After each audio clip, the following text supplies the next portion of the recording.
Thank you very much, Margaret. And now, you know that one of the things that we're most proud of at NRF is really getting our young researchers together, giving them an opportunity to learn to present effectively at large gatherings and conferences. And one of the other goals that we have is to help them to think on their feet.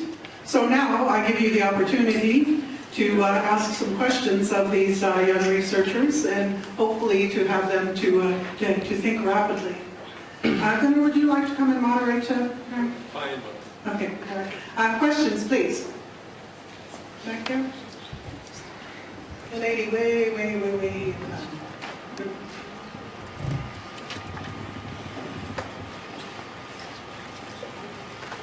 Hi, I'm Alison Bills, working at the University of Iceland, and I'd like to comment on the last two presentations, which I enjoyed very much, and on the question of bringing security into the equation, because I think both presentations were very good in that talking about security is not the problem. The problem is what kind of security do we mean, and who is the threat to? I think that was a very good question in Oda's presentation, because if the threat is to us and the other guy is the bad guy, we may end up fighting the other guy. If the threat is toward humanity or the environment or natural life, we should be brought together in the effort to deal with the threat. But the problem is that even if we're talking of nations here like Iceland who see the threat and the challenge in that way, not in a selfish way, they may still have strong views on the process. Who has a right to decide? Who should be given what status in the discussions? And in Iceland's present Arctic strategy, I think 3 or 4 of its points are to do with preserving Iceland's status in the process and preserving the status of the Arctic Council. This is legitimate, but if these arguments about process and who gets to decide are pursued in an antagonistic way, you might end up quarreling about something where you actually agree on what you're trying to do and you disagree on the methods. This is all to add up to my very specific question, which I would put to Oda and Margaret and anyone else on the panel. Is it a good or a bad thing to allow other world powers to come into the decisions on what should happen in the Arctic? Should we be keeping China and India out of the structures? Should we be keeping the European Union out? It's a deliberately provocative question, but I would like to see how the panel handle it within the analytical frameworks that they've been developing. Thank you. Thank you, Alison. It's of course a big question that touches upon a huge concept like sovereignty and things like that.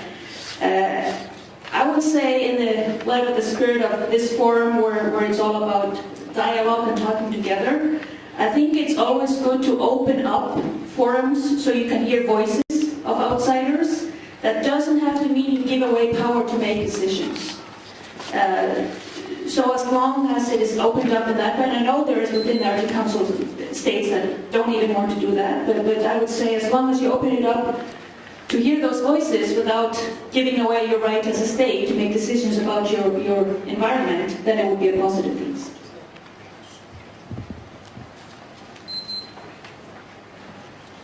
Hi, thank you. I agree mostly with Audrey, and I would just like to emphasize that on top of the importance of hearing the voice of everyone, I would think that the international law and agreements would be the most important thing to emphasize.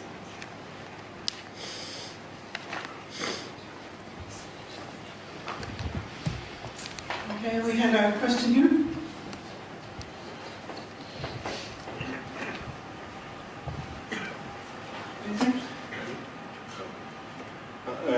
I'm Inus Bosen, I'm from the government of Greenland, and I have a question for Audun. And because you described, the rise of the issue of climate change, and the focus has especially been risen in the Arctic as well. But do you foresee that climate change will be an issue in 10 years' time, especially at the global level? Will there be as much attention to climate change as an issue like 10 years from now? Thank you. Well, even though I'm here as a young researcher, I've followed this process pretty closely for almost 15 years. And I think I would answer this with a very convincing yes, because during those 10, 15 years, it's just been going up and up and up. And with all the scientific information we have, with every IPCC report that gives stronger indication that this is a problem, I don't see how this is going to leave the agenda.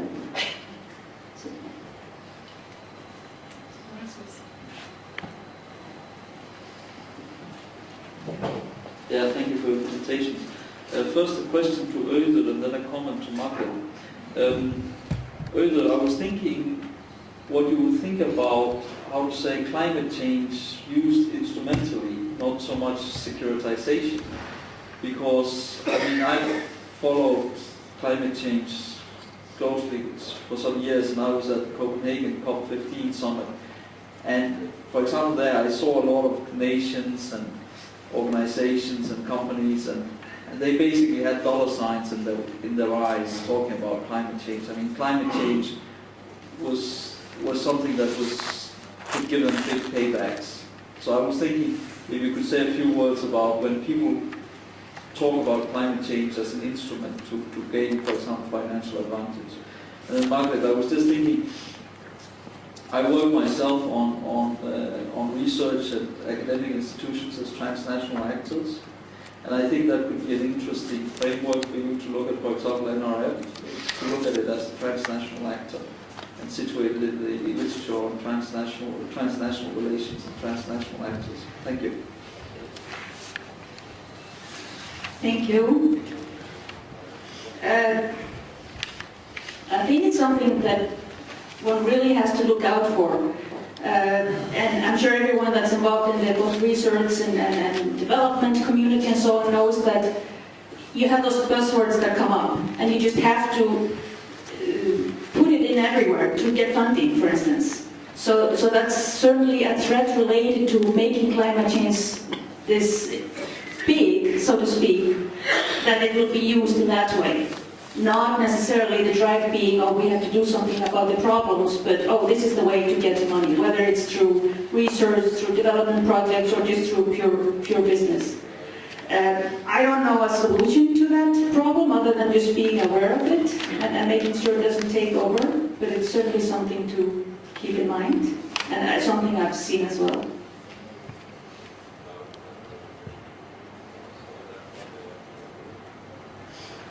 Well, I didn't get a question, but thank you for the comments.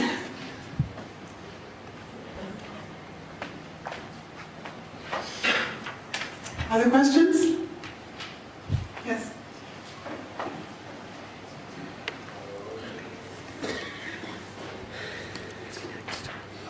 Again, this is a question for Odur and Margaret. Following on both of the questions previously, when talking about securitization and a dialogue that's open for all, I try not to make this leading, but is it possible that environments at stake for people that are closer to the problems, whether in the polar worlds, the first polar or the third polar world, that usually don't have such a strong say in global affairs? Do you think there's a good way that climate change can give them a stronger voice or a bigger seat at the table than other world affairs might be offered them? Thank you. I guess when you start talking about politics, everyone has all kinds of questions. One reason I became so interested in climate change is because I think it is fundamentally different from a lot of past problems or past issues we've been dealing with as an international community. Because you can't you can't fight the enemy the way you would fight one state to another. And actually, the moment I really became interested, which was many years ago when I was a BA student, was when I read these ideas about how this could actually unify us as a mankind. I haven't seen that perhaps happen so far, but I think it's a very interesting idea and something that would be great if we could promote more forcefully. Here we actually have a joint concern, and we're not going to be able to deal with it unless we join forces rather than sort of fight each other. Whether it's a chance to give better voice to the marginalized, whether it's people in the polar region or poor people in the south, for instance, we'll have to see. It's very difficult to move those that are in the position of power away long enough for the other voices to be heard, but any attempts towards that direction and the strong NGOs that have been coming up and so on, I think is a very positive sign. So if we can find a way to nurture that, that's good.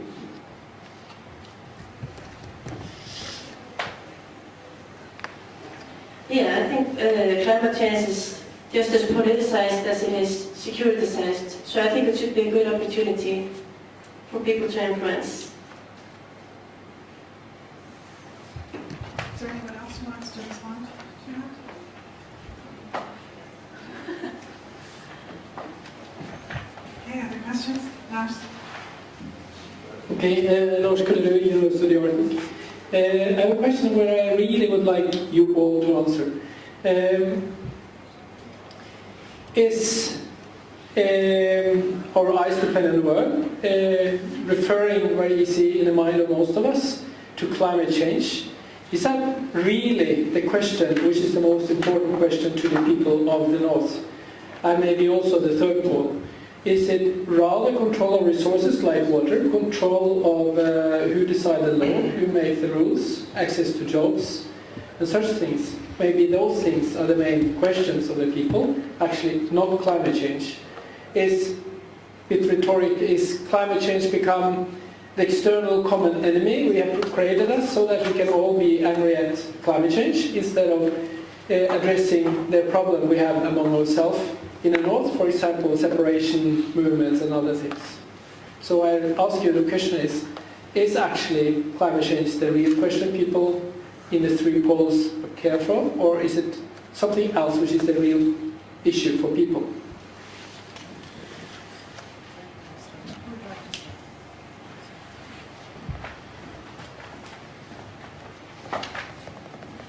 Well, I think the big question is the effects of climate change. And like you were talking about, how it affects the communities we live in. And what I also wanted to say here is that maybe to a big extent we look at it as an enemy, because we also need to find ways to adjust to it and adapt. So yeah, I think we need to find a balance.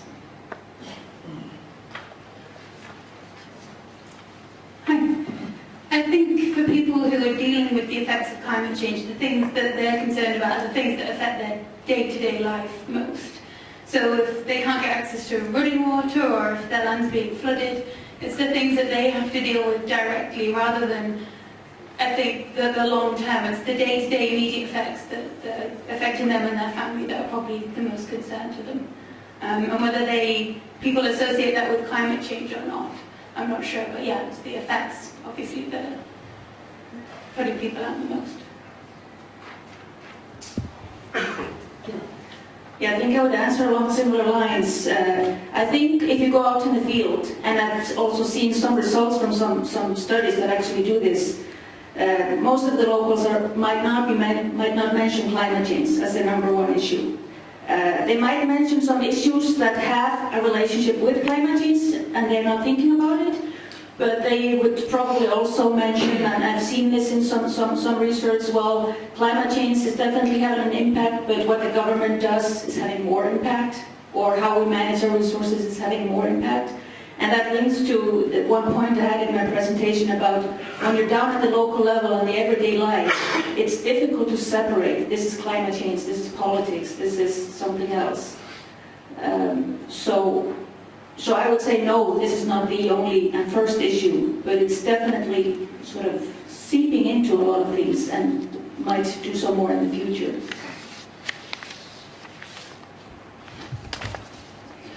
Yeah, when we look at the impact, and yeah, I agree that the climate is not the ultimate factors, but it is the main driver when we are talking about the dependent communities. For example, in the Himalayan region, their livelihood is completely dependent on, mainly dependent on the water resource from the snow and the glacier water. So the global warming is created. On the one hand, the flood in the very downstreams, while in the upper part, less water. Yes, there is poverty, and there is the social resilience that is also equally important. That I would like to highlight in my presentations, but there was time limit. I have done the system dynamic modeling of this, the whole system of environmental system, climate, and the social resilience to see how these different factors influence the overall livelihood of and the choices of local people. And it shows all are equally important, but the climate is also one more major factor.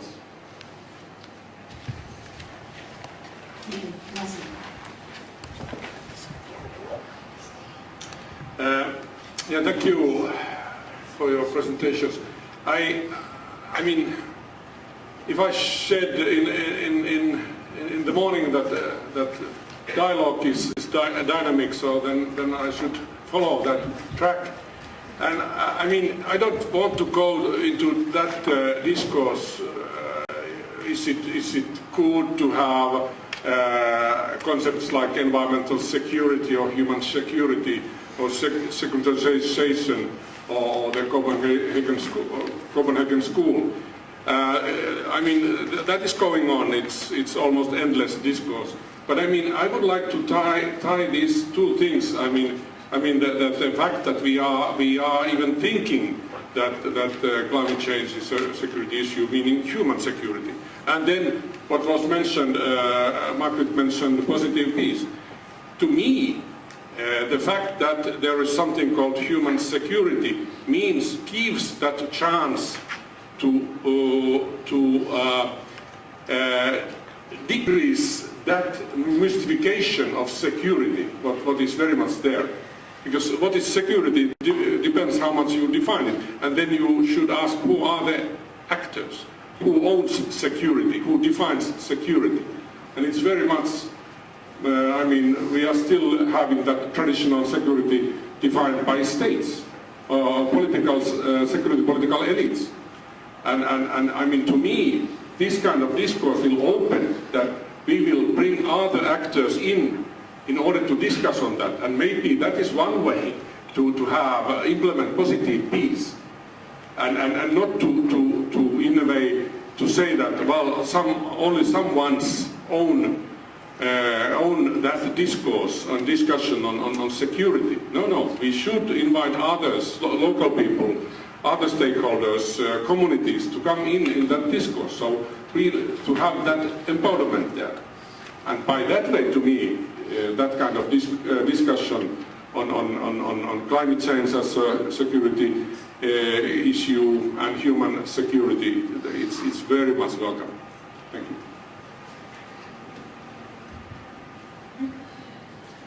Any other comments or questions? If not, I think we have come to the end of a long day today, and I would like you all to join in thanking our young researchers and the panel presentations this afternoon.